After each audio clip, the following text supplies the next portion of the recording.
Good morning. मैं भावना कुमारी। मैं आज जिस विषय पे बात करने जा रही हूँ वह हमारे जीवन के लिए बहुत ही महत्वपूर्ण है। विशेषकर आज के समय में इंसानों की बदलती जीवन शैली की वजह से इसकी अहमियत और भी बढ़ती जा रही है। तो हमारा विशेष विषय है प्रारंभिक विद्यालय में आने वाले बच्चों की विशेष पोषण तथा संतुलित आहार की समझ के संदर्भ में। तो सबसे पहले जानेंगे हम लोग संतुलित आहार या संतुलित भोजन। संतुलित भोजन किसे कहते हैं? संतुलित भोजन उस भोजन को कहते हैं जो हमारे शरीर की आवश्यकताओं को पूरा करता है और हमारी अपेक्षाओं को तृप्त करता है,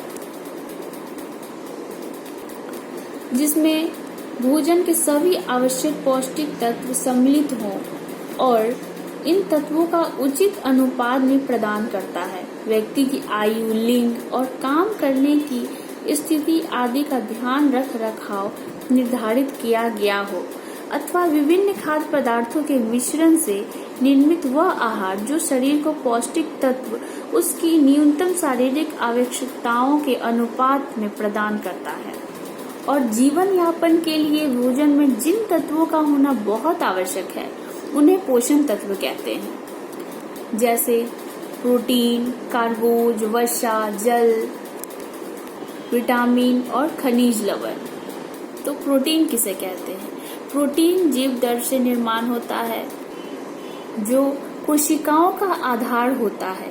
प्रोटीन का अधिकतर मात्रा हमारे शरीर के तंतुओं में विद्यमान होती है।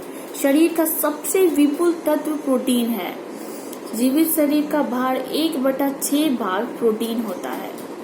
इसके प्राप्ति के स्थान है दूध, मांस, मछली, अंडे, दाल, सोयाबीन, अखरोट, फलियां, मटर, पनीर इत्यादि। इसके कुछ कार्य हैं। शरीर में उत्पन्न अनेक रस प्रोटीन द्वारा ही बनते हैं। प्रत्येक कोशिका के लिए प्रोटीन आवश्यक है। नए तंतुओं के निर्माण में एमिनो अम्ल बड़ी निर्णायक भूमिका अदा करता है। सभी एंजाइम प्रोटीन होते हैं और पाचक और उपपाचन प्रक्रियाओं के आवश्यक प्रेरक है। प्रोटीन शरीर के रोग निरोधक क्षमता को भी प्रदान करता है। और अब जानते हैं कार्बोहाइड्रेट की संरचना। कार्बोज की संरचना कार्बन तथा हाइड्रोजन और ऑक्सीजन अनुपात में जैसे पानी में होती है H2O के कारण होती है। सभी प्रकार के शक्कर, निशास्ते और स्टार्च में यह विद्यमान होता है।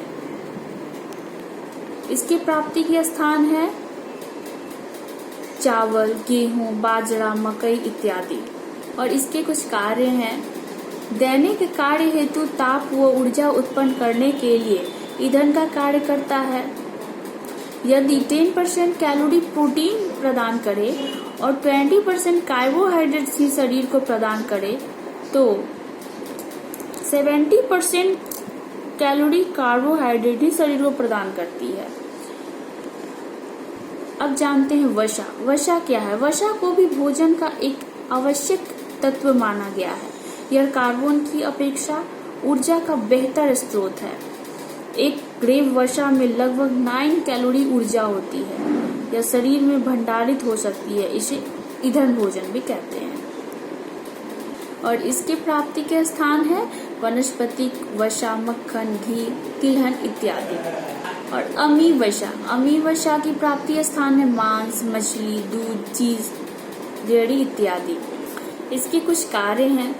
उच्च कैलोरी प्रदान करने के कारण वसा उन लोगों के लिए अधिक लाभकारी है जिन्हें करते समय अधिक ऊर्जा आवश्यक पड़ती है।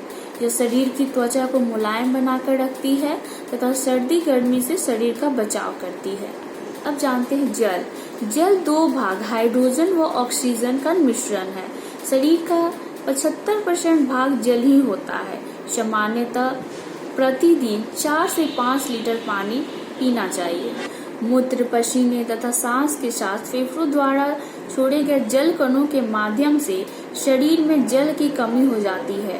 पानी भोजन का एक महत्वपूर्ण तत्व माना गया है। पानी भोजन का महत्वपूर्ण तत्व माना जाता है और वो मिलता कहाँ से है? खरबूजा, तरबूज आदि में 90% पानी होता है। और इसके कुछ कार्य हैं। यह शरीर को तापमान को बनाए रखता है। सभी पाचक रूप रस जलीय होते हैं। शरीर से जहरीले पदार्थ को व्यर्थ पदार्थ को निकालने में सहायक करता है। यह शरीर में रक्त प्लाज्मा जैसे द्रव्यों के लिए आधार प्रदान करता है। यह शरीर को खनिज लवण प्रदान करता है। शरीर में होने वाले रासायनिक परिवर्तनों के लिए जल की आवश्यकता होती है शरीर को। अब जानते हैं खनिज लवण। खनिज लवण यह हमारे शरीर में शरीर के वजन का लगभग 1/20 भाग खनिज लवण होते हैं। शरीर का विकास व उसके स्वास्थ्य के लिए यह बहुत महत्वपूर्ण है, जैसे कि कैल्शियम, मैग्नीशियम, गंधक, लोहा, आयोडीन, फास्फोरस, क्लोरीन, पोटेशियम, तांबा, सोडियम क्लोराइड आदि।